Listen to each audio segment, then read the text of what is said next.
Morning student. তো এর আগে আমি তোমাদের যে পড়াগুলো পড়িয়েছিলাম সেই পড়াগুলো তোমরা নিশ্চয়ই বাড়িতে মনোযোগ সহকারে পড়েছো। তো সামনে তোমাদের পরীক্ষা চলে এসেছে, সেক্ষেত্রে তোমরা বাড়িতে আরো মনোযোগ সহকারে পড়ো খুব, কেননা পরীক্ষায় ভালো রেজাল্ট করতে হবে। আর তো আজকে আমি তোমাদের যে বিষয়টি পড়াবো সেটি দেখো স্ট্যান্ডার্ড কোডের যে একটি কবিতা, সেটি হলো দেখো বনভোজন। তো তোমরা বই বের করে নাও, এক্ষেত্রে তোমাদের বুঝতে নিজের অনেকটা সুবিধা হয়ে উঠবে বইটি যদি তোমাদের সঙ্গে থাকে। তাই অনলাইন ক্লাস চলাকালীন তোমরা বইটি সঙ্গে নিয়ে বসো। দেখো বনভোজন কবিতাটি লেখককে গোলাম মুস্তাফা 1887 খ্রিস্টাব্দে অধুনা বাংলাদেশের অন্তর্গত। কোথায় জন্মগ্রহণ করেন? বাংলাদেশের ঝিনাইদহ জেলার মনোহরপুর গ্রামে কবি গোলাম মুস্তাফা জন্মগ্রহণ করেন। তার কাব্যের মধ্যে রয়েছে কি রবীন্দ্র ভক্ত ও রবীন্দ্র অনুসারী ভাবনা। রবীন্দ্রনাথের তিনি ছিলেন ভক্ত এবং রবীন্দ্রনাথকে তিনি অনুসরণ করে তার কাব্য কবিতা প্রায় রচনা করেছিলেন। তিনি যে কাব্যগ্রন্থগুলি রচনা করেছিলেন সেটির মধ্যে দেখো রয়েছে রক্তরাগ, তারপরে দেখো হাসানা হেনা, তারপরে রয়েছে যেমন সাহারা, এসব বুলবুলিস্তান প্রভৃতি। লেখক গোলাম মুস্তাফা সাহিত্য জীবনে অনেক কাব্য গ্রন্থ উপন্যাস রচনা করেছিলেন। তিনি 1964 খ্রিস্টাব্দে 13 অক্টোবর পরলোকে গমন করেন, অর্থাৎ তার দেহান্ত ঘটে। দেখো কবিতাটি এবার আমি শুরু করছি। নুরু, খুশি, আয়শা, শফি সবাই এসেছে, অর্থাৎ তারা সবাই এসেছে। এখানে দেখবো ছোট ছোট যে ছেলে মেয়েরা তারা কি করছে, এখানে তারা খেলার ছলে বনভোজনের আয়োজন করছে। তারা নুরু, খুশি, আয়শা, শফি সবাই এসেছে আম বাগিচার তলায়, যেন তারা এসেছে, তারা সবাই আম বাগিচার তলায় এসেছে। রাধুনীদের শখের রাধার পড়ে গেছে ধুম, তাদের শখের রাধার ধুম পড়ে গেছে। দেখো বৈশাখ মাসে এই দুপুরে নেই কারো ঘুম, অর্থাৎ বৈশাখ মাস, অর্থাৎ এখানে যে বলা হয়েছে বৈশাখ মাসে তাদের খেলাধুলো বর্ণনা, তাদের ঘুম নেই এই দুপুরে। বাপ দেখো বাপ মা তাদের ঘুমিয়ে আছে এই সুবিধাতে, তাদের বাপ মা ঘুমিয়ে রয়েছে, তারা এই সুবিধা পেয়ে কি করছে, বনভোজনে মিলছে আজ দুষ্ট কটি মেয়ে। কয়েকজন মেয়ে দেখবো এখানে আমরা, তারা বনভোজনের আয়োজন করেছে। কেউ এনেছে আঁচল ভরে কুড়িয়ে আমের গুটি, কেউ আঁচল ভরে আমের গুটি এনেছে। নারিকেলের মালার হাড়ি কেউ এনেছে দুটো, কেউ নারিকেলের মালার হাড়ি এনেছে দুটো। কেউ এনেছে চোখ পুজোতে কেনা রঙিন খুঁড়ি, কেউ এনেছে ছোট্ট বটি, কেউ এনেছে ছুরি, কেউ ছোট্ট দাও অর্থাৎ এনেছে, আবার কেউ আবার দেখো কি নিয়েছে, কেউ ছুরি নিয়ে এসেছে কাটার জন্য। বসে গেছে সবাই আজি বিপুল আয়োজনে, তারা সেই যে বনভোজনের আয়োজনে তারা সবাই বসে গেছে, সবাই খেলার ছিল, তারা বনভোজনের আয়োজন করেছে। অর্থাৎ তাদের বান্ধবীরা কারা কারা ছিল, যেমন নুরু, খুশি, আয়শা, তারপরে শফি, এরা ব্যস্ত সবাই আজকে তাদের বনভোজনের নিমন্ত্রণ, তারা সবাই আজ বনভোজনের নিমন্ত্রণে ব্যস্ত। কেউ বা বলে দুত্তরি ছাই পুড়েও গেল হাত, কেউ বলে আমার হাত পুড়ে যাচ্ছে। আবার দেখো বিনা আগুন দিয়ে তাদের হচ্ছে সবার রান্না, তারা বিনা আগুন দিয়ে তারা সবাই খেলার ছলে রান্না করছে। তবু সবাই দুই চোখেতে ধোঁয়ায় লেগে কাদা, তাদের দুই চোখে যেন ধোঁয়া লেগে তাদের চোখ দিয়ে যেমন কাদা কাদা ভাব, অর্থাৎ তারা কান্নার মতো চোখ দিয়ে জল আসছে তাদের। কুমড়া পোলাও কেউ বা রাধে, কেউ বা চাখে নুন, কেউ কুমড়া পোলাও রাঁধছে, আবার কেউ বা নুন চাকছে, যে নুন হলো কিনা, নুন বলতে লবণ ঠিকঠাক হলো কিনা। তারপরে দেখো অকারণে বারে বারে হেসেই বা কেউ বা অকারণে বারে বারে হাসছে। রান্না তাদের শেষ হলে যেই গিন্নি হলো নুরু, অর্থাৎ তাদের গিন্নিকে নুরু। এক লাইনে সবাই বসে করলো খাওয়া শুরু, তারা এক লাইন করে সবাই মিলে খাওয়া শুরু করেছে।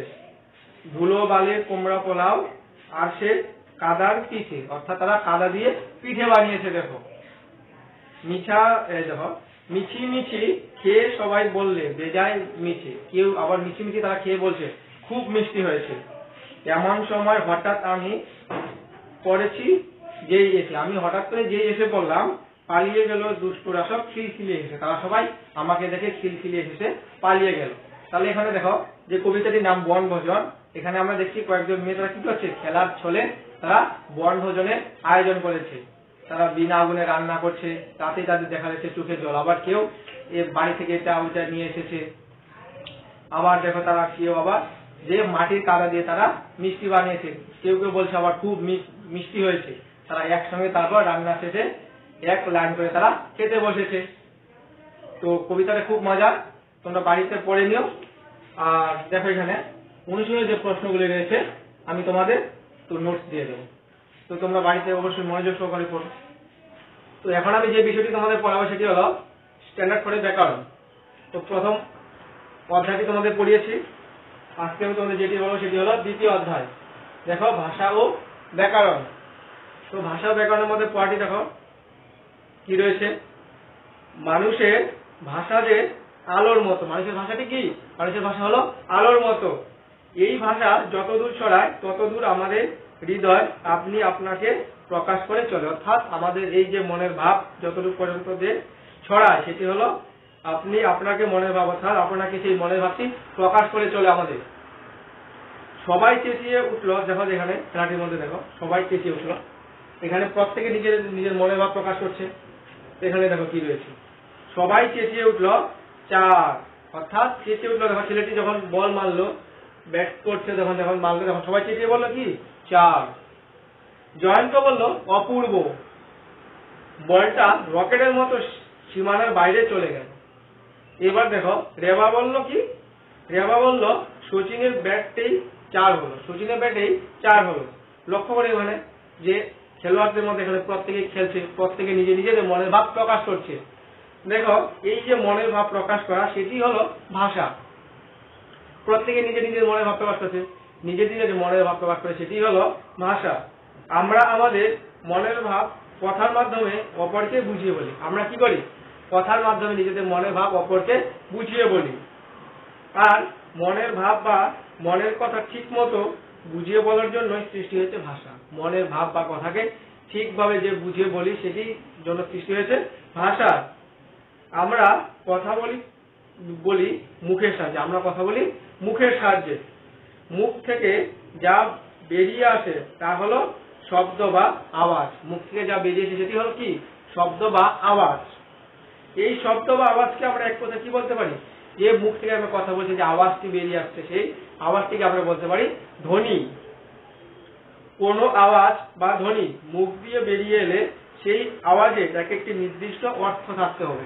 সেই যে অর্থ তা না হলে সেই যে আওয়াজ তার কোনো অর্থ যদি না থাকে তাহলে সেটি ভাষায় পরিণত হবে না। প্রত্যেকটি মুখ থেকে যে ধ্বনি বেরিয়ে আসে সেই প্রত্যেকটি ধ্বনির এক এক অর্থ থাকতে হবে। আদিম মানুষেরা মুখের সাহায্যে আওয়াজ করে তারা একে অপরের সাথে তারা কি করতো? আওয়াজ করতো, ইশারায় মনের ভাব প্রকাশ করতো ঠিকই। আবার কোন কোন সময় যখন দেখা যায় একজন অনুপস্থিত, সেক্ষেত্রে কি করতো? তাকে তার মনের ভাব কিভাবে প্রকাশ করতো? সেক্ষেত্রে দেখা যায় তাকে বোঝানোর জন্য সে পাথরের গায়ে বা গাছের গুড়িতে কিছু লিখে রাখতো। তারপর যখন অন্য কেউ আসতো বা তার সঙ্গীরা যখন আসতো তখন তারা বুঝতো যে সে এই কথাটি তাদের বলতে চেয়েছিল। এইভাবে মুখের আওয়াজ থেকে যেমন ভাষার সৃষ্টি হয়েছে, এইভাবে দেখো ধীরে ধীরে মুখের আওয়াজ থেকে ভাষার সৃষ্টি হয়েছে। তেমনি এই আদিম মানুষের আঁকি বুকি থেকে সৃষ্টি হয়েছে বিভিন্ন বর্ণে, বিভিন্ন আঁকা টাকা বা ওগুলো থেকে সৃষ্টি হয়েছে বিভিন্ন বর্ণে। বর্ণ হলো মুখের ভাষার লিখিত রূপ। আমরা যে কথা বলি সেটি হলো মৌখিক, এবং যে মুখের ভাষা যে লিখিত আকারে প্রকাশ করছি সেটিকে কি বলা হয়? বর্ণ। মুখ দিয়ে উচ্চারণ করা ধ্বনিগুলি যে লিখতে গেলে চিহ্নের প্রয়োজন রয়েছে, আর লিখিত চিহ্ন হলো বর্ণ। সেই যে মুখ থেকে বেরিয়ে আসে ধ্বনি সেগুলি লিখতে গেলে যে বর্ণের প্রয়োজন রয়েছে সেই বর্ণ প্রয়োজন রয়েছে, অর্থাৎ ধ্বনির লেখার রূপকে বলা হয় বর্ণ। আমরা যে ধ্বনি মুখ থেকে আওয়াজ বেরিয়ে আসে সেটির যে লিখিত রূপ, সেই লিখিত রূপটিকে আমরা বলতে পারি বর্ণ। মুখের কথাকে লিখে প্রকাশ করার কৌশল বা লিপির ব্যবহার সভ্য মানুষ জেনেছে অনেক পরেই। অর্থাৎ মানুষ অনেক পরেই মুখের ভাষাকে লিখিত আকারে প্রকাশ সেটিকে অনেক পরে জেনেছে। তো তোমরা এই বিষয়টি তোমরা এখন এর আগে পড়িয়েছি, তোমরা নিশ্চয়ই জেনেছো। তাহলে মৌখিক আর লিখিত ভাষার মধ্যে তোমরা পার্থক্য বলতে পারবে, ঠিক আছে? তো মৌখিক ভাষা কি এবং লিখিত ভাষা কি? মুখের কথাকে লিখে প্রকাশ করার কৌশল বা লিপির ব্যবহার সভ্য মানুষ জেনেছে অনেক পরে। প্রায় 6000 বছর আগে মিশরের দেশে ছবি এঁকে চিত্রের লিপির সাহায্যে মুখের কথাকে লিখে তারা প্রকাশ করত। মেসোপটেমিয়ার গোছ বা কিলকের সাহায্যে কথাকে লিখে প্রকাশ করার যে কৌশল সেটি হলো কিলক লিপি। ভারতবর্ষ প্রায় 5000 বছর পূর্বে হরপ্পা ও মহেঞ্জোদারো সভ্যতার মানুষেরা এই লেখার কৌশল বা লিপি ব্যবহার করতো। তো তোমরা এই বিষয়টি মার্ক করে রাখো। তো এখানে তোমরা লিখিত ভাষা, মৌখিক ভাষা এবং বর্ণ কি, এরপর দেখো যে প্রথম লেখার কৌশল বা লিপির ব্যবহার করতো ভারতবর্ষে তার কত বছর আগে? 5000 বছর আগে। মুখের সাহায্যে ধ্বনিগুলোকে উচ্চারণ করতে গেলে মানুষকে মুখের কয়েকটি অংশকে কাজে লাগাতে হয়। এই যে আমার আওয়াজ মুখকে বেরিয়ে আসে, সেটি কয়েকটি মুখের যে কয়েকটি অংশ সেটিকে কাজে লাগাতে হয়। যেমন জিহ্বা বা জিভ, কণ্ঠ, তালু, মূর্ধা, দন্ত, ওষ্ঠ ও নাসিকা এসবের প্রয়োজন রয়েছে ইত্যাদি সাহায্যে মানুষ কথা বলে। তাদের একত্রে বলা হয় বাকযন্ত্র। বোবাদের ভাষা নেই, কারণ তাদের বাকযন্ত্র ঠিকভাবে কাজ করে না। বোবারা কথা বলতে পারে না, কারণ তাদের বাকযন্ত্র ঠিকভাবে কাজ করে না। ইংরেজরা যেমন ইংরেজি ভাষায় কথা বলে, ফরাসিরা যেমন ফার্সি ভাষায় কথা বলে, জার্মানরা যেমন জার্মানি ভাষায় কথা বলে। প্রত্যেকের নিজস্ব ভাষা রয়েছে। আবার দেখো রাশিয়ানরা কথা বলে যে রুশ ভাষায়, চীনারা যেমন চীন ভাষায় কথা বলে, চীনারা যে লোক রয়েছে তারা চীনা ভাষায় কথা বলে। আবার আমরা যে পশ্চিমবঙ্গের বাঙালি তারা বাংলা ভাষায় কথা বলি। আমাদের এই ভারতবর্ষের বিভিন্ন প্রদেশের লোকেরা বিভিন্ন ভাষায় কথা বলে। বিহার, উত্তরপ্রদেশ, মধ্যপ্রদেশ প্রভৃতি রাজ্যের লোকেরা কথা বলে হিন্দি ভাষায়। প্রভৃতি যে অঞ্চলের তারা হিন্দি ভাষায় কথা বলে। আসামের লোকেরা কথা বলে অসমিয়া ভাষায়। আসামের লোকেরা যেমন অসমিয়ায়, উড়িষ্যা যেমন উড়িয়া ভাষা তাদের। ঠিক তেমনি আমাদের মাতৃভাষা কি? আমাদের মাতৃভাষা হলো বাংলা। আমাদের প্রতিবেশী রাষ্ট্র বাংলাদেশেও যেমন রয়েছে ভাষা বাংলা।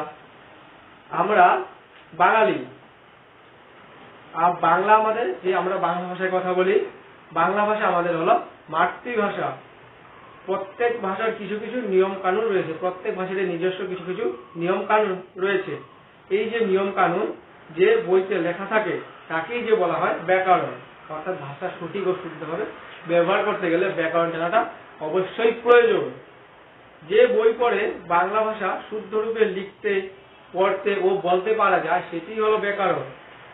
তো ব্যাকরণ দেখো কয়টি ভাগে? 3টি ভাগ, যেমন বর্ণ প্রকরণ, শব্দ প্রকরণ ও পদ প্রকরণ। এরপর দেখো যেটি রয়েছে সেটি হলো পড়ো আর শেখো। এখানে কিছু প্রশ্ন রয়েছে এবং উত্তরও করে দেওয়া রয়েছে, এটি তোমরা বাড়িতে পড়ে নেবে। তো এরপর দেখো নিজে করো। এই বিষয়টি আমি তোমাদের তো সলভ করে দেবো বা নোটস দিয়ে দেবো।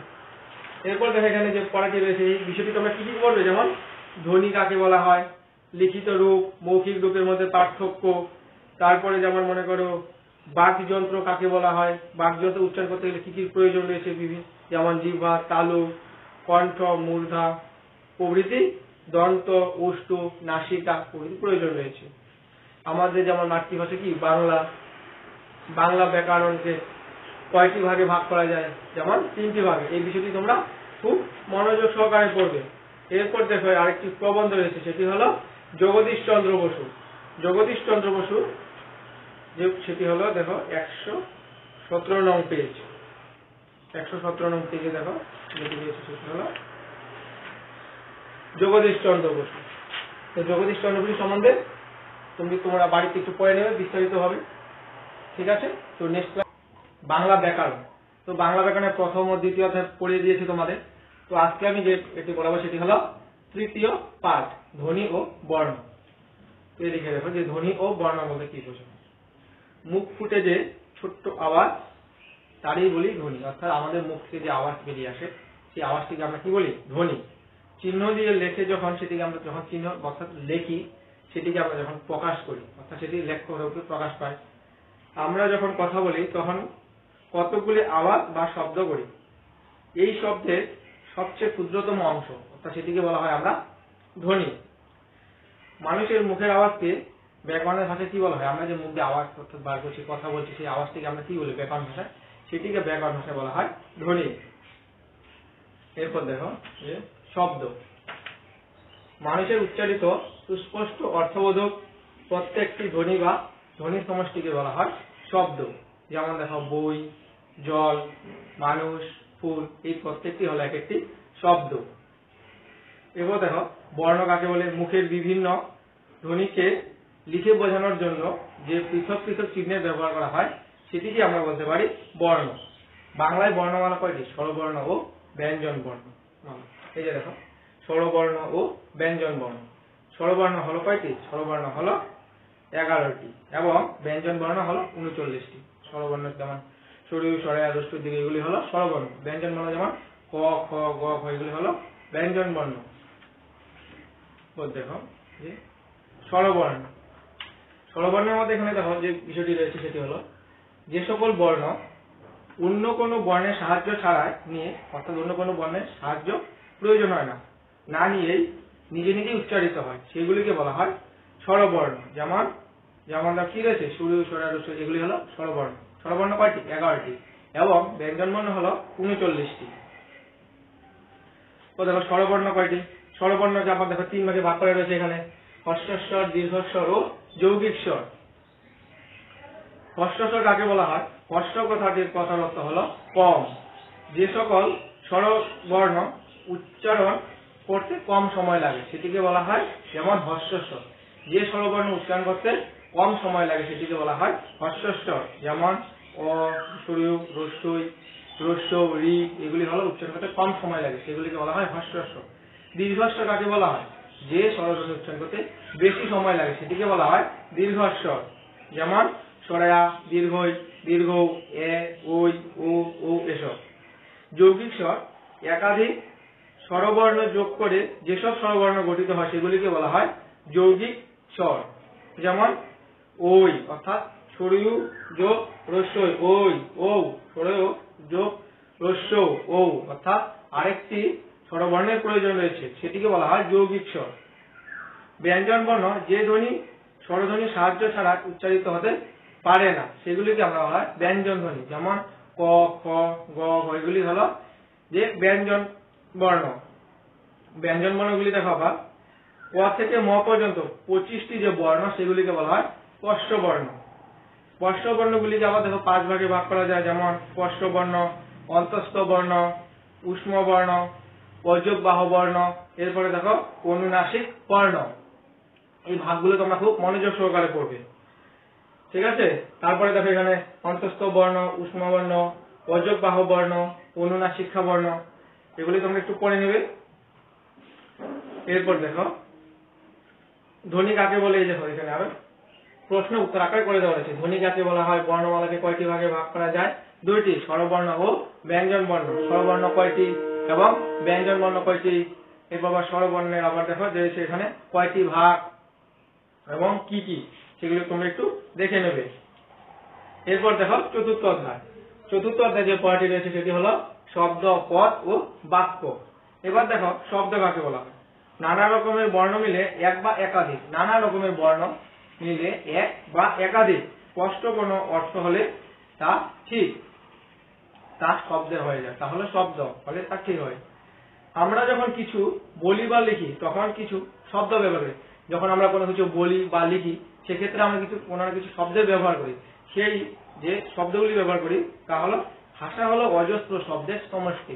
আমরা যে কথা বলছি এগুলি হলো ভাষা প্রকাশ পাচ্ছে, সেই ভাষাগুলি হলো অজস্র শব্দের সমষ্টি। এক বা একাধিক বর্ণ মিলে শব্দ গঠিত হয়। শব্দ এক বা একাধিক অনেকগুলো বর্ণ মিলে গঠিত হয়। যেমন দেখো যে এক কথায় শব্দ হলো নির্দিষ্ট অর্থবোধক এক বা একাধিক বর্ণের সমষ্টি সেটি। এবার দেখো বাক্য ও পদ। এক বা একাধিক যে শব্দ মিলে যখন মনের ভাব সম্পূর্ণরূপে প্রকাশ করে সেই শব্দ সমষ্টি। এক বা একাধিক যে শব্দ মিলে যখন সম্পূর্ণরূপে মনের ভাব প্রকাশ করি সেই যে মনের ভাব প্রকাশ সেইগুলিকে বলা হয় আমরা কি বলি? বাক্য। যেমন দুলাল আম খায়, রহিম স্কুলে যায়, এসব হলো এক একটি সম্পূর্ণরূপে অর্থের প্রকাশ পাচ্ছে। তো দেখো পদ। শব্দ হলো বর্ণের সমষ্টি, শব্দ হলো বর্ণের সমষ্টি।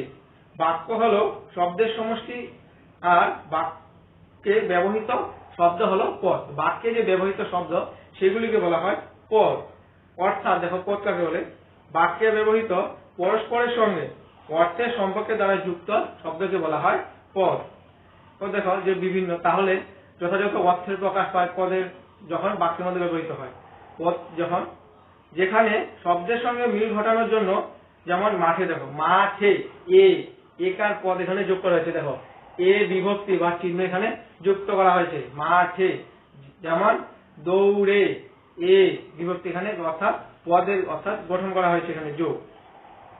কিন্তু এরপর দেখো বাক্যে ব্যবহৃত শব্দ মানে বিভক্তিযুক্ত পদ এবং এই পদের নাম শব্দের যে নাম এই শব্দের নামই হলো পদ। যেমন দেখো রতন বিদ্যালয়ে যায়, অর্থাৎ পদের ব্যবহার যদি আমি উদাহরণ হিসেবে তোমাদের যদি দেখাই, যেমন রতন বিদ্যালয়ে এ যেমন যায়, এগুলি হলো পদ।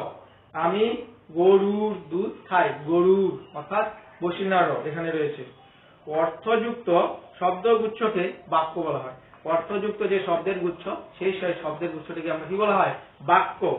আবার বাক্যের মধ্যে ব্যবহৃত বিভক্তিযুক্তকে বলা হয় পদ। বাক্যের মধ্যে যে বিভক্তিযুক্ত শব্দ ব্যবহার করা হয় সেটিকে আমরা বলতে পারি পদ। আবার দেখো যে ধাতুকেও পদ বলে। এই যে দেখো যদি আরেকটু তোমাদের ভালোভাবে বলি সেক্ষেত্রে কি হবে, দেখো অর্থযুক্ত শব্দগুচ্ছকে বাক্য বলে, আবার বাক্যের মধ্যে ব্যবহৃত বিভক্তিযুক্ত শব্দ ও ধাতুকে পদ বলে। তো এখানে দেখো শব্দ কাকে বলে, পদ কাকে বলে এবং বাক্য কাকে বলে।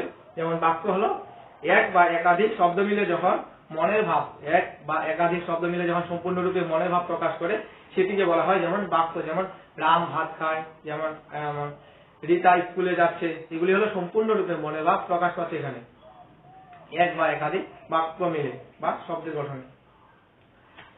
তো দেখো যেখানে নিজে করে এখানে তোমরা একটু দেখে নেবে বাড়িতে, আর তোমাদের আমি নোটস দিয়ে দেবো নেক্সট ক্লাসে, তো তোমরা নোটস কালেক্ট করে নেবে। এরপর দেখো আরেকটি তোমাদের যে প্রবন্ধ রয়েছে সেটি প্রবন্ধটি রয়েছে যেমন প্রবন্ধটি তোমাদের রয়েছে, দেখো কত পেজ এটা 2020, এই যে দেখো 2020 কত পেজ 141 নং পেজ। 141 নং পেজে 2020 বিশ্বকাপ ক্রিকেট এই প্রবন্ধটি তোমরা একটু বাড়িতে পড়ে নেবে। তো আজকে যে বিষয়গুলি পড়ানো হচ্ছে হলো, তবে যে বিষয়গুলি আমি আজকে পড়ালাম ক্লাসে সেগুলি তোমরা বাড়িতে মনোযোগ সহকারে পড়ো। মনে খবর প্রমোদা রঞ্জন রায়। প্রমোদা রঞ্জন রায় হলো এই অর্থাৎ যে গল্পটি লিখেছেন তার প্রমোদা রঞ্জন রায় তার যে নিজের ব্যক্তিগত জীবনের কথা এখানে তুলে ধরেছেন। তিনি চাকরি সূত্রে অনেক, অর্থাৎ তিনি চাকরি বনে জঙ্গলে অনেক জায়গায় গিয়েছিলেন, অর্থাৎ রাত কাটা হয়েছে বা থেকেছেন। তার যে জীবনের যে অভিজ্ঞতা সেই অভিজ্ঞতা চিত্র এখানে তিনি তুলে ধরেছিলেন। প্রমোদা রঞ্জন রায় 1874 খ্রিস্টাব্দে তিনি জন্মগ্রহণ করেন কোথায়, দেখো বাংলাদেশের ময়মনসিংহ জেলার মতুয়া নামক অঞ্চলে। তার পিতার নাম ছিলেন কালীনাথ রায়। তিনি ছিলেন বিখ্যাত লেখিকা লীলা মজুমদারের পিতা এবং উপেন্দ্র কিশোর রায়চৌধুরীর ছোট্ট সহোদর। চাকরি সূত্রে তাকে বিভিন্ন দেশে ঘন জঙ্গলে ঘুরতে হয়েছিল, অর্থাৎ চাকরি সূত্রে তিনি অনেক জঙ্গলে দেখেন ঘুরতে বেরিয়েছিলেন। আলোচ্য রচনায় তার চাকরি জীবনের যে বিচিত্র অভিজ্ঞতা তা এখানে তুলে ধরেছেন। 1949 খ্রিস্টাব্দে তার কথার লেখকের যে বিশিষ্ট লেখক প্রমোদা রঞ্জন রায় তার দেহান্ত ঘটে। তো দেখো তোমরা বইটি সঙ্গে নিয়ে বসে অনলাইন ক্লাস চলাকালীন সেক্ষেত্রে তোমাদের বুঝতে অনেকটি সুবিধা হবে। তো দেখো পড়াতে শুরু করতে যাচ্ছি যে পড়াটি সেটি হলো, দেখো লুসাই পাহাড়ে যে জায়গাটায় আমার কাজ ছিল সে বড় ভয়ঙ্কর জায়গা, অর্থাৎ আমরা যে জায়গাটায় আমার কাজ ছিল লুসাই পাহাড়ে সেটি ছিল খুব ভয়ঙ্কর জায়গা। তারপর দেখো 650-700 বর্গমাইল জায়গা, তার মধ্যে একটা গ্রাম নেই, অর্থাৎ অনেক দূর শুধুমাত্র ঘন জঙ্গল, কোথাও গ্রাম নেই, পথ নেই। সঙ্গে প্রায় 60 জন লোক, সঙ্গে রয়েছে প্রায় 60 জন লোক। জিনিসপত্র খোরাক ইত্যাদিও নেই, জিনিসপত্র রয়েছে অনেক, খোরাক ও খাবার রয়েছে। সেসব বইবার জন্য দুটো হাতিও ছিল, অর্থাৎ সেসব জিনিসপত্র নিয়ে যাওয়ার জন্য দুটো আমাদের সঙ্গে হাতিও ছিল। 10-12 জন লুসাই বন কেটে পথ করে আগে আগে চলে, অর্থাৎ 10-12 জন কি করলো, লুসাই যে বন সেই বন পথ কেটে কেটে আগে আগে চললো। তবে আর সবাই এগোতে পারে, তারা আগে জঙ্গল কেটে যায় তারপরে বাকিরা এগিয়ে চলে। অত করেও অত মেহনতের পরও একদিনে 4-5 মাইলের বেশি অগ্রসর হওয়া যায় না, অর্থাৎ এত যদিও করা হয় 4-5 মাইলের বেশি এগোনো যায় না। সন্ধ্যার অন্ধকারে যখন তাঁবু পড়ে, যখন সন্ধ্যার অন্ধকার অর্থাৎ তাঁবু যখন টাঙানো হয় তখন কারো হাত পা চলে না, তখন কারো হাত পা যেন চলছে না দেখা যায়। তার উপরে আবার পাহাড়ে দিতে হবে, তার উপরে আবার দেখতে পাওয়া যায় কি পাহাড়ে দিচ্ছে অনেকে, তার উপরে যে বাকি লোকগুলো রয়েছে তাদের পাহারা দিতে হচ্ছে। সে ঘোর বনে মানুষের নামগন্ধ নেই। সেই যে ঘোর বন অন্ধকার, সেখানে চারিদিকে কোনো মানুষের দেখা নেই, শুধু জানোয়ারের কিলবিল, অর্থাৎ চারিদিকে দেখতে হবে শুধুমাত্র জানোয়ার। সন্ধ্যার পর পা ফেলতে গেলে মনে হয় এই বুঝি বাঘ চলে, অর্থাৎ সন্ধ্যার সময় যখন আমরা তাঁবু টাঙিয়ে থাকি, সেক্ষেত্রে যখন আমরা দেখতে পাই যে একটু আওয়াজ মনে হতো যে এই বুঝি বাঘ চলে আসছে, সেক্ষেত্রে তারা থাকতো তাঁবুতে, কিন্তু অনেক লোক সেই সঙ্গে তাদের পাহারা দিত। বেলা 9-10টার আগে আর সূর্য দেখা যায় না। বেলা যখন 9-10টা না বাজছে, এর আগ পর্যন্ত আর সূর্য দেখতে পাওয়া যায় না। এক এক জায়গায় এমনি ঘন বন যে আকাশ দেখবার জোর নেই, এমনই ঘন অন্ধকার যে আকাশ দেখবার জোর নেই, অর্থাৎ 10, 11টা, 12টা বাজলে তখনই সূর্যের দেখা মেলে। ঠিক মনে হয় যেন অন্ধকার নেমে এসেছে, মনে হয় যেন অন্ধকার নেমে এসেছে। আমি সকলে আগে আগে চলি, সঙ্গে সঙ্গে একজন বুড়ো লুসাই থাকে, সে বড় শিকারী, অর্থাৎ আমার সঙ্গে একজন বুড়ো লুসাই থাকে, সে একজন বড় শিকারী। তার পিছনে দুজন খালাসি, তাদের মধ্যে শ্যামলালের হাতে যে আমার যে কি ছিল, দূরবীন ছিল। শ্যামলালের হাতে আমার একটি দূরবীন ছিল। বন্দুক আর যে কোটার খোলে অন্যজনের হাতে আমার খাবার আর জল, অর্থাৎ এক একজনের হাতে একটি জিনিস রয়েছে আমার। 3 জনের হাতে একখানি দা, 3 জনের হাতে রয়েছে একটা করে দা। আমরা 4 জনে গাছে দাগ কেটে কেটে অন্য সকলে আধা মাইল বা কিছু বেশি আগে আগে যাই। আমরা তখন দা দিয়ে জঙ্গল কেটে কেটে এগোই, আর বাকিরা তারপরে কিছু কিছু আমাদের পথ অনুসরণ করে চলে। আর সেই দাগ দেখেই লুসাই কুলিরা বন কেটে পথ তৈরি করে, হাতি আর বাকি লোকরা নিয়ে তখন তারা আসে। রোজই এমনি করে চলতে হয়, অর্থাৎ প্রতিদিন এভাবেই আমাদের ঘন জঙ্গলের মধ্যে পথ পেরিয়ে এগোতে হয়। এরপর দেখো যে একদিন 15-20 ফুট চওড়ার একটি বুনো হাতি রাস্তা পাওয়া গেল, অর্থাৎ এরপর যখন আমরা জঙ্গল কেটে কেটে তারা যখন যাচ্ছে জঙ্গলের পথ দিয়ে, এরপর তারা দেখতে পেল যে 15, দেখো যে তারা যখন রাস্তা দিয়ে যাচ্ছে তখন একটা কি দেখলো, বুনো হাতির রাস্তা, যে একটি রাস্তা দেখতে পেল তারা 15-20 ফুট চওড়া। লোকজনদের খুব মজা হলো, বন কাটতে হচ্ছে না। তারা তখন খুব মজা পেল, কেননা তাদের বন কাটতে হচ্ছে না, বুনো হাতির একটি রাস্তা পেয়ে গেল। চলতে চলতে এক জায়গায় দেখলাম পথের ওপর প্রকাণ্ড গাছ পড়ে রয়েছে। তখন দেখলো পথের ওপর একটা বড় গাছ পড়ে রয়েছে। দাঁড়িয়ে ভাবতে লাগলাম আমাদের হাতি দুটো এ গাছে ডিঙোবে কি করে। তখন যে গাছ পড়ে রয়েছে রাস্তার মধ্যে, সেই গাছ দেখে আমরা ভাবলাম যে হাতিগুলো এবার ডিঙিয়ে যাবে কি হবে। ভাবতে ভাবতে গাছটার উপরে চড়তে আরম্ভ করলাম, আর অমনি আমার পায়ের নিচে যেন একটা কি হুড়মুড় করে উঠলো। এমনি করে আমার পায়ের নিচে যেন একটা কি হুড়মুড় করে শব্দ হয়ে উঠলো। জিজ্ঞাসা করলাম ক্যা হে রে, অর্থাৎ আমি জিজ্ঞাসা করলাম কি এখানে। শ্যামলাল তখন কি বললো, হুল্লুমান ভোগা হচ্ছে, অর্থাৎ হনুমান হতে পারে। বলতে না বলতে সেটা গাছপালা ভেঙে কামানের গোলার মতো বেরিয়ে এলো এক গন্ডার, অর্থাৎ এক গন্ডার বেরিয়ে এলো। এক নজর আমাদের দিকে দেখে রোজ করে দৌড় দিল, অর্থাৎ এক নজর আমাদের দিকে গন্ডারটা দেখলো, এরপর দৌড়ে পালিয়ে গেল। আমি পিছন দিকে হাত পালিয়ে দিয়ে দেখি শ্যামলাল বন্দুক দেবে, কিন্তু কোথায় শ্যামলাল। অর্থাৎ আমি পিছন দিকে তখন শ্যামলালকে ডাকছি যে শ্যামলাল বন্দুকটা দিতে বলি, কিন্তু শ্যামলাল ভয়ে আগেই পালিয়ে গেছে। তখন দেখো কি হয়েছে, শ্যামলালের হাতে বন্দুক কেড়ে নিয়ে কোটা ভরে গন্ডার মারতে ছুটলাম, কিন্তু কিছুক্ষণের গন্ডার কোথা থেকে গা হয়ে, অর্থাৎ কোথায় যেন লুকিয়ে পড়লো, আর খুঁজে আমি পেলাম না। পরদিন খুব ভোরে উঠে চলতে আরম্ভ করলাম। পরের দিন আমি খুব ভোরবেলা যখন উঠে আরম্ভ করলাম যাব, আজকের পর নালায় সঙ্গে বুনো লুসাই আর শ্যামলা, আজকের পর নালা দিয়ে আমরা যাব। ভোরবেলায় নানা রকম শিকার পাওয়া যায়, ভোরবেলা তখন নানা রকমের শিকার পাওয়া যায়, সেজন্য বন্দুক ভরে নিয়ে চলেছি, সেজন্য বন্দুকে আমরা ভরে নিয়েছি গুলি। শিকার সামনে পড়েছে কিন্তু মারতে পারছি না, শিকার সামনে পড়ছে কিন্তু ঘন জঙ্গল, সেই জন্য আমরা মারতে পারছি না। হাতি, গন্ডার, বাঘ, হরিণ সকলেরই তাজা যে পাঞ্জার চিহ্ন আমরা দেখতে পাই সেখানে। পাখিরও অভাব নেই, গোটা দিয়ে যে প্রেজেন্ট মেরেছি। হাতি পথ ধরে নালাটাকে কখন যে এপার ওপার করছে তা কখন এরপর আমরা কি দেখলাম, এরপর আমরা পাকুয়া নদীর দিকে চলেছি। আজ রাত্রে সেখানে ক্যাম্প করবো, অর্থাৎ পাকুয়া নদীতে আমরা আজ রাত্রে ক্যাম্প করবো। একটা শুকনো নালা সামনে পড়েছে, আমরা আর তার মধ্যে নামলাম। একটি শুকনো নালা দেখলাম, তার মধ্যে আমরা নামলাম। লুসাই বুড়ো আমার আগে আর শ্যামলাল পিছনে। লুসাই বুড়ো আমার আগে আর শ্যামলাল আমার পিছনে। শ্যামলাল তখনও নালার ভিতরে নামেনি। আমরা নালার পার হয়ে ওপরে উঠতে যাব। আমরা তখন নালা পার হয়ে ওপরে উঠতে যাব, এমন সময় আমাদের সামনে ভারী একটা জল কাদা তোলপাড়ে শব্দ হলো। জলের সঙ্গে কাদা মিশে জল কাদা একসঙ্গে যখন একটি আওয়াজ আসছে, নিশ্চয়ই বুঝতে পারলাম হাতি বা গন্ডার বা বুনো মোষ হবে। কাদায় লুকিয়ে আয়েশ করছে, কাদায় তারা লুকিয়ে আয়েশ করছে লুকিয়ে। আমাদের খারাপে ব্যস্ত হয়ে উঠেছে, আমরাও তার চেয়ে অনেক বেশি ব্যস্ত হয়ে গেলাম। দুই লাফে নালার যে পাড় থেকে নেমেছিলাম সেখানে উঠে ফিরে চেয়ে দেখলাম ব্যাপারখানা কি। ব্যাপারখানা ছিল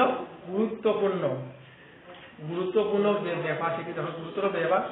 যে ব্যাপারটি ছিল গুরুতর, বিশাল এক গন্ডার যমদূতের দাদা মশাইয়ের মতো দাঁড়িয়ে ফোঁস করছে। একটি গন্ডার দাঁড়িয়ে দেখা যায় যে কি করছে, ফোঁস করছে। লাল দুটো চোখ মিটমিট করছে, কান দুটো পিছনের দিকে হেলানো। লাল দুটো চোখ মিটমিট করছে, কানগুলি পিছনের দিকে হেলানো। আমার পকেটে 3টি মাত্র গুলিওয়ালা টোটা, মাঝে ফুট 15টা যে চওড়া নালা ছিল, ফুট 15 একটি বড় চওড়া নালা ছিল, ওপারেই গন্ডা। শ্যামলা তখন ভয়ে আগেই পালিয়ে গেছে। লুসাইটি ক্রমশই বলছে মারো সাহেব। লুসাই তখন বৃদ্ধ যে লুসাই, সে বলছে সাহেব মারো। তার মুখে ডাকানা, পা তুলে দিয়েছি গাছের গোড়ায়। তার বেগতিক দেখলেই বাদরের মতো চড়ে যাব। আমি কি করব? সেই ছোটবেলার যে আমি গাছে চড়তাম, এখন আর সেই বিদ্যে আমার নেই, অর্থাৎ গাছে চড়া ভুলে গেছি। তার উপরে পায়ে বুট পড়া, কাজেই ধীরে ধীরে বন্দুকের গুলি ভরে প্রস্তুত হয়ে রইলাম। গন্ডার যদি নালা পার হয়ে এপারে আসতে চাই তবেই গুলি চালাবো, নইলে না। লুসাই খালি বলছে মারো। লুসাই কি বলছে? গন্ডারটিকে মারো। কিন্তু 3টি মাত্র যে গুলি সম্বল, গন্ডার মারতে গিয়ে সেটি কি আমি প্রাণটা হারাবো? অর্থাৎ গুলি সম্বল ছিল মাত্র 3টে। যাই হোক, আমাকেও গুলি চালাতে হলো না, লুসাই বুড়োকেও যে গাছে চড়তে হলো না। গন্ডারটা মিনিট খানেক, অর্থাৎ পরে দেখা যায় চলে গেল। একটু হুঙ্কার দিয়ে দৌড়ে পাহাড়ে উঠে গেল দেখুন গন্ডারটি। তার সামনে যত বাস পড়ল সমস্ত যে প্যাকাটিক মতো অর্থাৎ পটপট করে ভেঙে দিয়ে চলে গেল। তখন আমরাও আস্তে আস্তে তখন এগোতে লাগলাম। আধা মাইল যাইখানে, অর্থাৎ আধা মাইল যখনও যায়নি, আবার সামনে হুড়মুড় করে আরেকটি আওয়াজ। তারপর মরমর করে বাঁশ ভাঙার শব্দ, বাঁশ যেন ভাঙছে। তারপর কি ভীষণ গর্জনে দেখো সারা মন তখন ছটফট করে কাঁপছে। এবার একটু বেকায়দা, লুসাই বুড়ো আশেপাশে গাছ নেই, কিসে চড়বে? শ্যামলাল হতভাগা ইতিমধ্যে এসে জুটেছে। ইতিমধ্যে শ্যামলাল এসে উপস্থিত। টোটার থলে থেকে 8-10টা গুলি টোটা নিয়ে ইতিপূর্বে পকেটে পুড়ে রেখেছে, কেননা সামনে যদি কিছু পায় গুলি করবে। পট ছেড়ে দিয়ে একটা ঝোপের মধ্যে বন্দুক হাতে নিয়ে দাঁড়ালাম। দাঁতওয়ালা হাতি, যখন যে একটি সামনে কি দেখতে পেলাম, একটি দাঁতাল হাতি, হয় পাগল, তার না হয় অন্য কোনো জানোয়ার দেখেছি, সেই জন্য হয়তো চিৎকার করছে। লুসাই বলল বোধহয় সেই গন্ডার ওর সামনেই পড়েছে। লুসাই তখন বলছে যে গন্ডারটি হয়তো ওর সামনেই পড়েছে, তার জন্য হয়তো চিৎকার করছে। হাতিটা কিন্তু আমাদের দিকে এলো না, 3-4টে ডাক দিয়ে ধীরে ধীরে দেখো চলে গেল ওদিকে। বাঁশ ভাঙতে ভাঙতে পাহাড়ের দিকে উঠে গেল। আমরাও তখন চলতে লাগলাম। আমরা পাকুয়া নদীর কিনারায় পৌঁছলাম। তখন আমরা পাকুয়া নদীর কিনারায় এসে পৌঁছালাম। নদীটা 70-80 হাত চওড়া হবে। নদীটা চওড়া হবে 70 থেকে 80 হাত। তাতে এক কোমর জল। নদীর ধারে হাতির পায়ের তাজা দাগ হয়েছে। নদীর ধারে ওটা হাতির দাগ পায়ে, একটা পিছনে একটা রয়েছে, এক একটা পিছনে এমনি করে এক পাল হাতি গেছে এদিকে। পায়ের দাগ দেখে আমি বললাম 5-4টা হাতি হবে হয়তো এদিকে, যথাৎ যে বঙ্গে গিয়েছে, অর্থাৎ যে নদীতে রয়েছে পাকুয়া নদী থেকে। লুসাই বুড়ো ভালো করে দেখে বললেন 40-45টা কম হয়। লুসাই বুড়ো তখন বললো যে 40-45টা কম হাতি এদিকে যায়নি, এর বেশি হবে। ঠিক দাগে দাগে পা ফেলে গেছে বলে বোঝা যাচ্ছে না, অর্থাৎ একটি পায়ের উপর একটি পায়ের দাগ পড়েছে বলে সেক্ষেত্রে বোঝা যাচ্ছে না কতগুলি হাতি গিয়েছে। সারাদিন জলে জলে চলে আমার কাপড় চোপড় সব ভিজে গিয়েছিল। সারাদিন জলে চলতে চলতে আমার কাপড় সব ভিজে গিয়েছে। আমি পাহাড়ের হেলনা দিয়ে বসে জুতো মোজা খুলতে আরম্ভ করলাম। লুসাইকে তখন আমি কি বললাম, লুসাইকে বললাম ওপারে গিয়ে তাঁবুর জায়গা দেখতে এসো, অর্থাৎ ওপারে গিয়ে তাঁবুর জায়গা দেখতে বললাম। লুসাই উপরে চলে গেল। লুসাই তখন ওপারের দিকে চলে গেল। শ্যামলালও বন্দুক তার সঙ্গে নিয়ে চলে গেল। শ্যামলাল তার বন্দুক নিয়ে চলে গেল। আমি বসে বসে উফ করে পেছনে লোকদের ডাকতে লাগলাম। খাবারওয়ালা খালাসি তাদের সঙ্গে আর বেজায় খিদে পেয়েছে, তাদের ডাকতে লাগলাম যে বেজায় আমার খুব খিদে পেয়েছে। বারবার, অর্থাৎ যে বার দুবার আমি উফ করে চেঁচিয়েছি, অমনি আমার উপরে একটা পাহাড় থেকে একটা হাতি উফ করে ডাক দিল। হাতি আমার যে আওয়াজ, সেই আওয়াজের মতো হাতি একটি আওয়াজ করলো। আর আমার ওখান থেকে 50-60 হাত দূরে আরো অনেক হাতি গুড় গুড় করে শব্দ করে তার জবাব দিতে লাগলো। আমি আবার চেঁচিয়ে উঠলাম। আমি তখন আবার চেঁচালাম। হাতিগুলো আবার ঠিক তেমনই করলো। আমার দেখা থেকে হাতিগুলো ঠিক তেমনই করছে। আবার চেঁচালাম, আবারও তাই হলো। একটা হাতি পাহাড়ের উপরে উফ করে, আর বাকিগুলো নালার কিনারা থেকে গুড় গুড় শব্দ করে আর নাকে ফোঁস আওয়াজ করছে তারা। এমন সময় আমার মাথার উপর থেকে মরমর করে বাঁশ ভাঙার আওয়াজ হতে লাগলো। আর নদীর ওপার থেকে শ্যামলাল আর লুসাই বুড়ো ব্যস্ত হয়ে আমাকে ডাকতে লাগলো। তারা তখন আমাকে ডাকতে লাগলো, বললো চলে এসো, অর্থাৎ ওদিকে তাঁবু টাঙানো হবে। 3-4টে হাতি আমার চিৎকার শুনে দেখতে আসে। একই রকম জানোয়ারের ডাক, অর্থাৎ হাতিগুলো তখন দেখতে আসে বন জঙ্গলের, কারণ এদিকে মানুষ ঘন বসতি নেই, কেননা অনেক বন ছিল, বিশাল কয়েক মাইল অব্দি বিস্তারিত বন। আমার মাথা থেকে বোধহয় 100 থেকে 125 গজ উঁচু পর্যন্ত নেমে এসেছে। আমি তাড়াতাড়ি নদীর ওপারে গিয়ে, অর্থাৎ ওপারে গিয়ে শ্যামলালের হাত থেকে বন্দুক নিয়ে নদীর ধারে গিয়ে তখন আমি দাঁড়ালাম। শ্যামলাল আর লুসাই বুড়ো খুব হাল্লা জুড়ে দিল। তখন তারা খুব হাল্লা জুড়ে দিল। তাই শুনে হাতিগুলো আর পাহাড়ের উপর উঠে গেল। হাতিগুলো পাহাড়ের উপরে উঠে গেল। তারপর অনেকক্ষণ নদীর ধারে দাঁড়িয়ে রইলাম, হাতি আর দেখতে পেলাম। তারপর আমি অনেকক্ষণ নদীর পাড়ে দাঁড়িয়েছিলাম, কিন্তু হাতিকে আর দেখতে পেলাম না। তবে ক্রমশই আওয়াজ শুনতে পাচ্ছিলাম আর নদীর জল ঘোলাটে হচ্ছিল। আমি ক্রমশ আওয়াজ শুনছি এবং নদীর জল দেখছি ঘোলাটে হচ্ছে, কেননা হাতির দল ওদের দিকে রয়েছে। 4টে, 4:30 সময় অন্য লোকজন এসে, তারা আরো যে বাকি লোকজন রয়েছে তারা এসে পৌঁছালো। নদীর ওপারে বন কেটে তাঁবু খাটানো হলো। খুব বড় বড় ধুনি আর পাহাড়ের বন্দোবস্তও করা হলো রাত্রের জন্য। আগেই বলেছি আমাদের সঙ্গে দুটো হাতি ছিল। মাহুতরা রোজ তাদের চড়ে খাবারের জন্য বনে নিয়ে যেত। কিন্তু সেদিন তাঁবুর কাছেই বেঁধে রাখলো। তখন তারা তাঁবুর কাছে তাকে বেঁধে রাখলো। ছেড়ে দিলে বুনো হাতিতে এ দুটোকে ভুলিয়ে নিয়ে যেতে পারে, সেই ভেবেই হাতি দুটোকে ছাড়া হয়নি খাবারের জন্য, নিয়ে যায়নি জঙ্গলে। লুসাইরা শুকনো বাঁশের মশাল তৈরি করে লম্বা লম্বা কাঁচা বাঁশের আগায় বেঁধে দিল। রাতে হাতি এলে ওই মশাল জেলে তাদের লম্বা বাঁশের বাট, অর্থাৎ যে বাট বেঁধে ধরে ঘুরিয়ে হাতির দিকে তারা তাড়াবে। এমনি করে লুসাইরা তাদের হাতি তাড়ানোর ব্যবস্থা করে। সে রাত্রে আর হাতির জ্বালায় ঘুমানো হয়নি। অন্ধকার হতেই হাতিগুলো আমাদের কাছে অন্ধকার হলেই তারা এলো। আর বোধহয় ধুনির আলোতে আমাদের হাতি দুটো দেখতে পেয়ে তাদের ভারী খটকা লাগলো। অর্থাৎ আমরা যে দুটো হাতি এনেছি, যে জঙ্গলের হাতিগুলো রয়েছে তাদের দেখে মনে হয় তাদের খটকা লাগলো যে হয়তো তাদেরই দলের কাউকে আমরা বেঁধে রেখেছি। ও দুটো আবার ওখানে কি করছে? 5-7টা হাতি মিলে এপারে আসার জন্য এক একবার নদীতে নামে, অর্থাৎ তারা নদী বাড়ায় এপারে আসতে চায়, যেদিকে আমাদের তাঁবু রয়েছে। তারা নদীর মাঝখানে আসতে না আসতেই আমাদের হাতি দুটো ছটফট করে আর চিৎকার করতে আরম্ভ করে।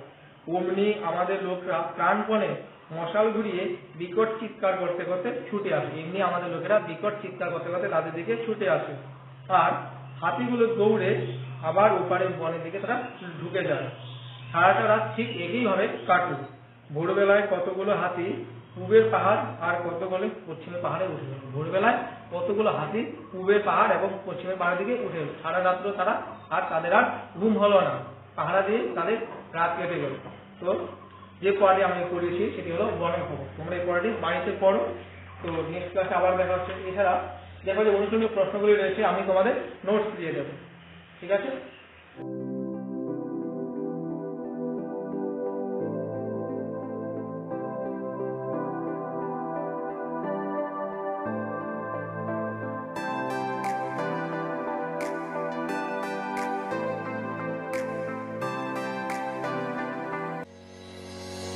Thank you.